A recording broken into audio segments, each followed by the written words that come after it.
सभी साथियों का हमारे YouTube चैनल में बहुत बहुत स्वागत। साथियों, आज दुखद घटना, जम्मू कश्मीर के पूर्व राज्यपाल सतपाल मलिक का निधन हो गया। और सतपाल मलिक, जिनका इलाज राम मनोहर लोहिया हॉस्पिटल में चल रहा था, और आज उन्होंने अंतिम सांस ली और इससे देश शोक में है।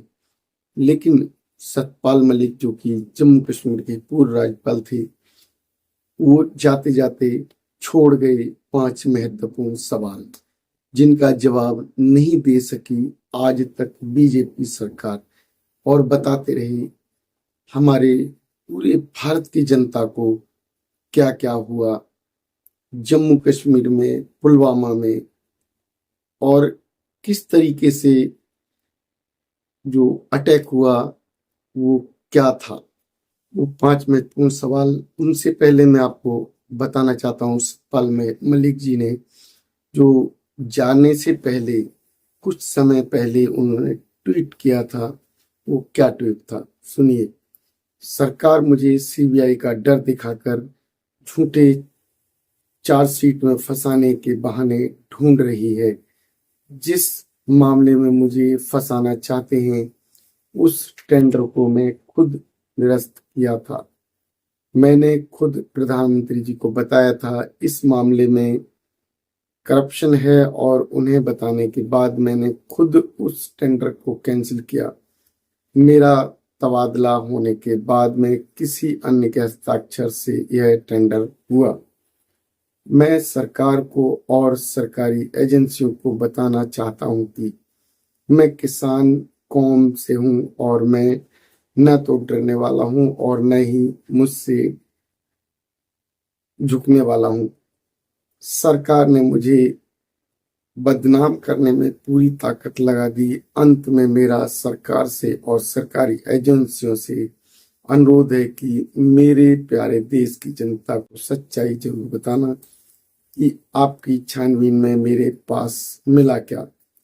हालांकि सच्चाई तो यह है कि 50 साल से अधिक लंबे राजनीतिक जीवन में बहुत बड़े पदों पर देश सेवा करने का मौका मिलने के बाद आज मैं एक कमरे में मकान में रहता हूं और कर्ज में भी हूं।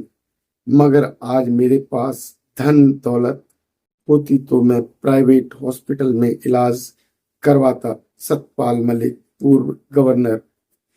ये सतपाल मलिक जो छोड़ गए, और जो उन्होंने जनता को बताया।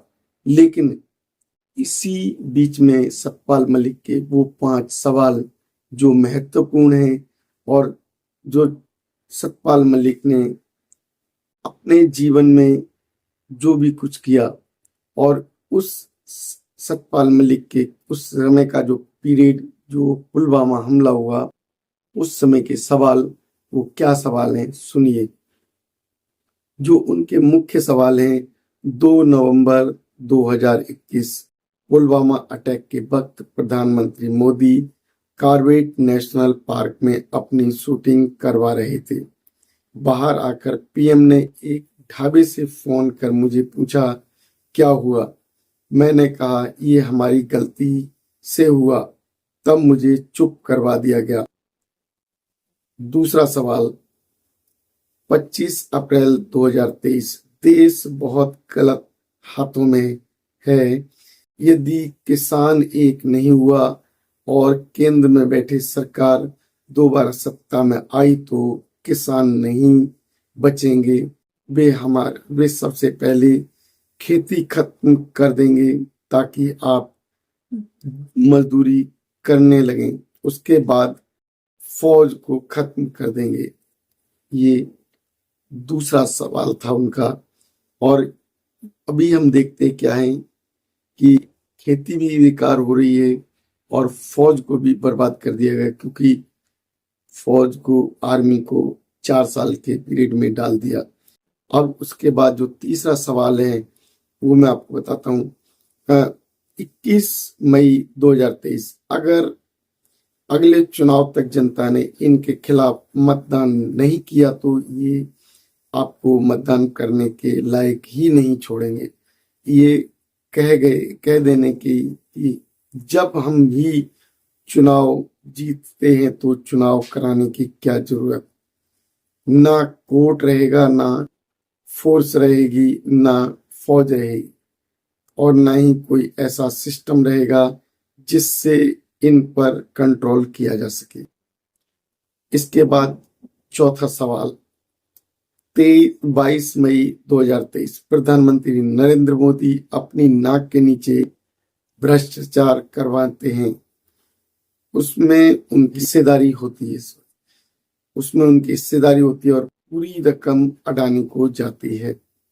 उसके बाद जो पांचवा सवाल है, 6 मई 2025 को पहलगांव की असफलता के पीएम मोदी को देश से माफी मांगनी चाहिए, उन्होंने अभी तक इसकी जिम्मेदारी नहीं स्वीकारी।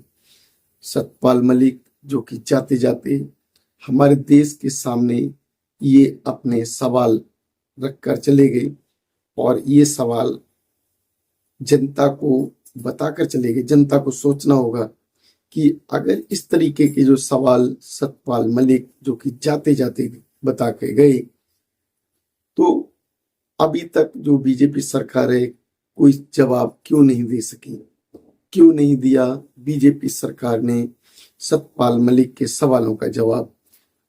अभी उनकी जो अंतिम सांस लेने से पहले जो बीजेपी सरकार ने अनेक तरीके से उन्हें घेरने की कोशिश की, सीबीआई, ईडी या लगाकर जो उनके ऊपर जांच बैठा दी, लेकिन वो एक छोटे से मकान में रहते थे और अपना इलाज सरकारी अस्पताल में राम मनोहर लोहिया में कराया।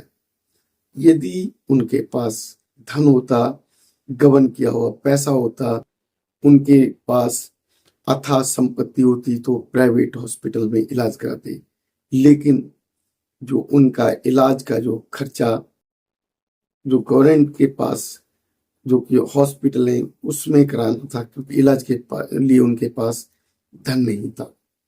तो साथियों, सतपाल मलिक जो कि जम्मू कश्मीर के पूर्व राज्यपाल रहे, अन्य पदों पर भी रहे, और जाते जाते हमें इस देश की जनता को सतर्क करके चले गए, कहकर चले गए कि इस जनता के लिए, इस देश के लिए बीजेपी सरकार, मोदी बहुत खतरनाक है। अब देश की जनता को देखना है, देश की जनता किस तरीके से मोदी को देखती है, देश की जनता किस तरीके से मोदी के ऊपर वो सवाल उठाती है, किस तरीके से देश की जनता मोदी को नकारती है, ये जनता को देखना होगा। अब हमारे बीच सतपाल मलिक दोबारा तो नहीं आएंगे, लेकिन जो सवाल उन्होंने छोड़ कर गए आपको पूछने होंगे। इसी के साथ सभी साथियों को नमो बुद्धाय, जय भीम।